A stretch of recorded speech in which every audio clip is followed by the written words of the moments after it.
Once, in a quiet valley surrounded by rolling green hills, there was a small village where life was simple.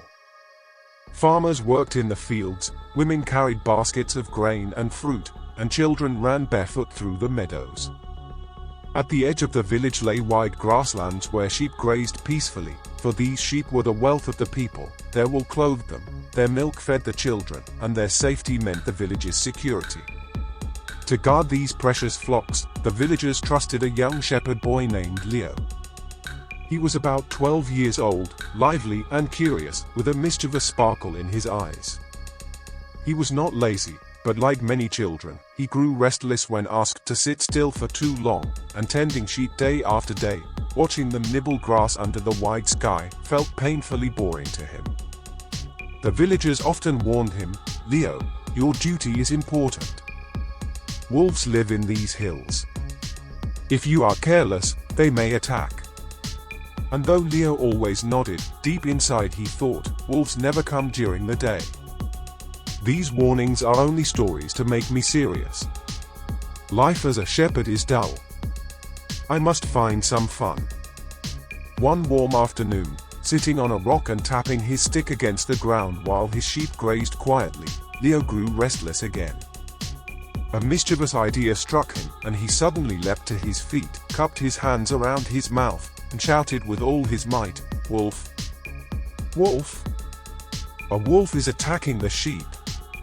The cry echoed down the hill. Alarmed villagers dropped their tools, farmers left their plows, women abandoned their baskets, and children ran behind their parents. Armed with sticks and stones, they rushed up the hill to save the flock, only to find no wolf at all. The sheep grazed peacefully, and Leo burst into laughter. "Oh, you should have seen your faces. You all ran so fast. There is no wolf, only a bored shepherd boy." Furious, the villagers scolded him. "Leo, this is no game. We came to protect the sheep, and you wasted our time." But Leo only chuckled, proud of the trick he had played. A few days later, when the sun burned hot in the sky and boredom returned, Leo remembered the fun he had. Once again, he cupped his hands and shouted, "Wolf! Wolf! Help! The wolf is among the sheep." Once again, the villagers dropped everything, their hearts racing as they climbed the hill. But again, there was no wolf. Leo rolled on the grass laughing until tears filled his eyes. "Oh, you fools! Twice fooled by the same trick." This time, their anger burned hotter. "Leo, you shame us. Our work suffers because of your lies. Do this again, and you will regret it." Yet Leo only smirked, thinking, "They are so easy to trick. What fun it is to fool them." Days later, as the sun dipped low and painted the sky with streaks of red and gold, Leo's sheep grazed near the forest edge. The air grew cooler, the shadows longer, and suddenly, a rustle came from the bushes, followed by a deep growl. Leo froze. Out from the tree stepped a wolf, larger and fiercer than he had ever imagined, its eyes glinting like fire, its teeth sharp, its body lean with hunger. The sheep panicked, their bells clanging wildly as they scattered. Terrified, Leo dropped his stick and screamed, "Wolf! Wolf! Please help! The wolf is truly here!" His cries were louder, more desperate than ever. But in the village below, the people heard and shook their heads. "It is Leo again. That boy never learns. Let him shout." Another said, "He fooled us twice. We will not waste our time again." A third added, "Let him face the wolf alone. Perhaps then he will learn."